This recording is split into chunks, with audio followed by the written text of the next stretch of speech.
আমার মম অসুস্থ হয়ে পড়বে। এই ভয়টা আমাকে পাগল করে রেখেছিল।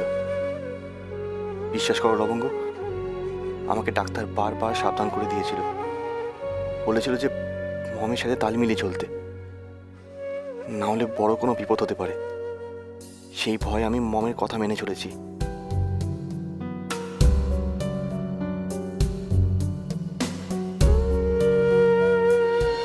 সামান্য ছোট ছোট ব্যাপার নিয়ে মমকে এত হাইপার, এত স্ট্রেস হতে দেখিনি আমি। বুঝতে পারছি না মমের কি হলো। এত বড় একটা বিজনেস, স্ক্র্যাচ থেকে মম এতটা নিয়ে এসছে একা, কারো কোনো হেল্প ছাড়া। তখন বরঞ্চ এর থেকে বেশি টেনশন ছিল, এর থেকে বেশি স্ট্রেস ছিল। তখন মম এরকম টেনশন নিত না। তা এখন যে মমের কি হয়েছে বুঝতে পারছি না। বয়স তো বাড়ছে, মানুষের নার্ভের স্ট্রেস নেওয়ার তো একটা ক্ষমতা থাকে, সেই লিমিটটা ক্রস করলে। কিসের স্ট্রেস, কিসের জন্য এটাই বুঝতে পারছি না। স্ট্রেসটা কিসের? হ্যাঁ, বলতে গেলে একটা টেনশন আছে, আমাদের নতুন রেস্টুরেন্ট, বাঙালি রেস্টুরেন্টে যে কুকের টেনশন। সেটাও তো মম প্রায় সলভ করেই ফেলেছে। মম তো কুক পেয়ে গেছে সেই সর্ষেগুলি গ্রামে। হয়তো সেখানে কোনো প্রবলেম হচ্ছে, ঠিক করেও হয়তো তাকে পাওয়া যাচ্ছে না, বা এমন সব কিছু হতে পারে। দেখো নীল, তুমি তো জানো মিসেস সেন শর্মার কিছু চাই তো চাই, না পেলেই গন্ডগোল। আর ওনার যে একটা মানসিক সমস্যা আছে সেটা তো আমরা জানি। আরে আমি তো এখন এসে গেছি, আমি তো আছি মমের পাশে। মমের একা একা টেনশন নেওয়ার কি দরকার? আর হ্যাঁ, সেই শেফকে যদি নাও পাওয়া যায় কোনো প্রবলেম নেই, আমরা অন্য শেফ খুঁজে নেবো। দেখো এটা কিন্তু হুট করে তুমি বলতে যেও না নীল, তাহলে কিন্তু প্রবলেম হয়ে যাবে।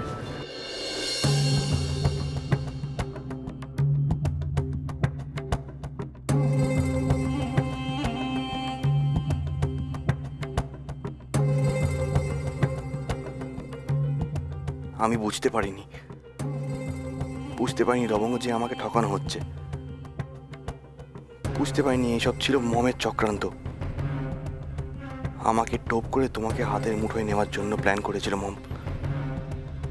কিন্তু লবঙ্গ, তুমি কি বিশ্বাস করবে, প্রথম দিন থেকে আমি যতবার তোমার কাছাকাছি গেছি ততবার মনে হয়েছে তুমি আমার খুব আপন, খুব নিজের কেউ।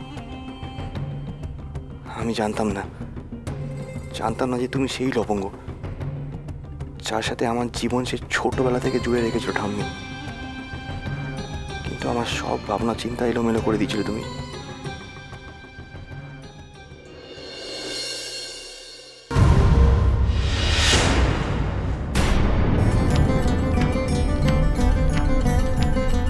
সর্বনাশ, উনি যে আসার খেলেন।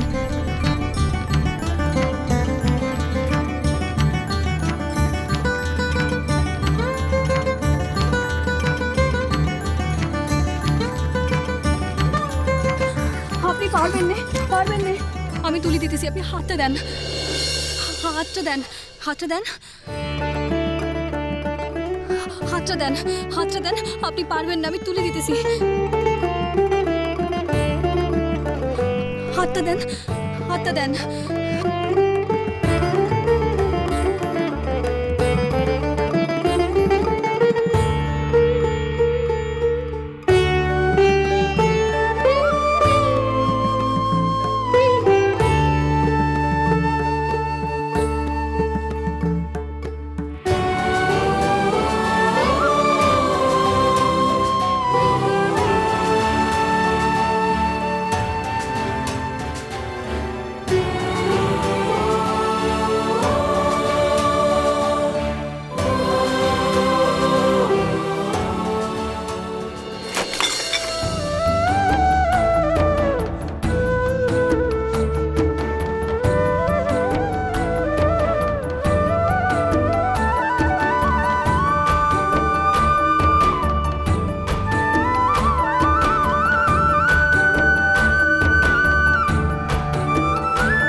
আপনি নিশ্চয়ই এখানে কোথাও আছেন,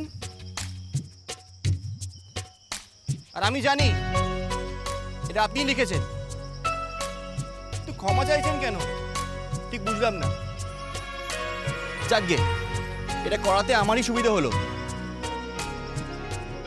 আসলে আপনাকে একটা কথা বলার ছিল, যা বলা হয়নি। শুনতে পাচ্ছেন? Thank you.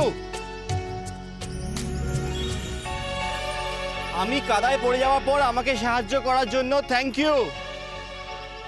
Hello, thank you. শুনতে পেলো বোধহয়, একবার বলে দিই থ্যাংক ইউ।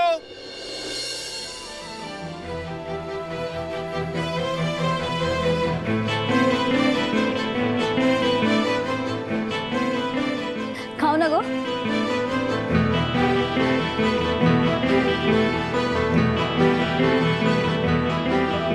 নাও এবার খাওয়া শুরু করো দেখি, লজ্জা পেওনি জানো, যত এসে খাও।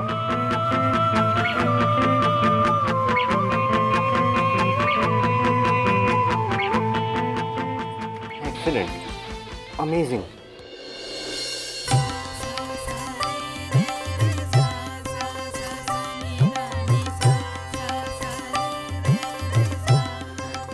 কি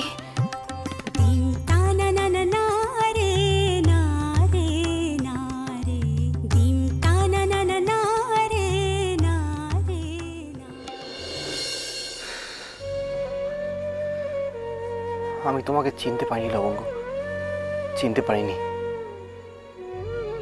কিন্তু তুমি তো চিনতে পেরেছিলে। একবার কেন কথা বললে না? যদি এবার কথা বলতে এত প্রবলেমই হতো না, তোমার ভুলটাই ভেঙে যেত। যদি একবার জানতে পারতাম অম যার সাথে আমার মিথ্যে বিয়ে দিচ্ছে সে মেয়েটা তুমি, মিথ্যে বিয়েটাকে সত্যি করে তুলতাম না। তোমার এত অসম্মান হতো না, আমি হতে দিতাম না।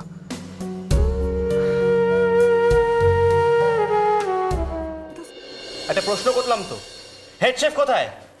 সেটা আমরা ঠিক বলতে পারবো না স্যার। মানে বলতে পারবেন না?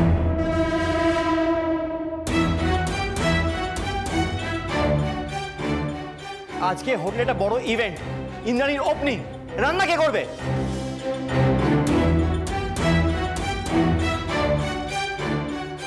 কি হচ্ছে নাকি এখানে? ইয়ার কি হচ্ছে? হেড শেফ কোথায় খোঁজ রাখতে পারিনি? কি করে রাখবো স্যার, ওনাকে তো সকাল থেকেই খুঁজে পাচ্ছি না। সকাল থেকে দেখতে পাচ্ছেন না? এক মিনিট, সকালে তো আপনি আমাদের বাড়ি গেছিলেন, তার আগে থেকে পাচ্ছেন না তারপরে থেকে? আরে এ তো উকিলের মতো জেরা করছে। কি হলো, চুপ করে আছেন কেন? এটাও কি ভেবে বলতে হবে?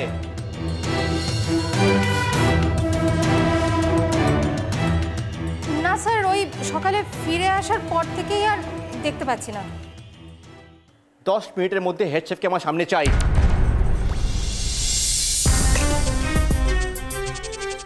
আমি এখানে রয়েছি।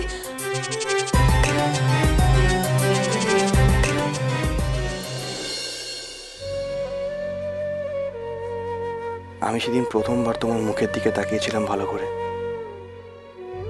তোমার চোখে টলটল করছিল জল। কি ভয়ানক অপমান, কি লজ্জা, কি অসহায়তা মিলেছিল তোমার ওই তাকানোতে। আমাকে কেউ যেন চাবুক মেরেছিল সেদিন। তোমাকে তোমাকে আমাদের হোটেলের রাঁধুনি করে রাখা হয়েছিল।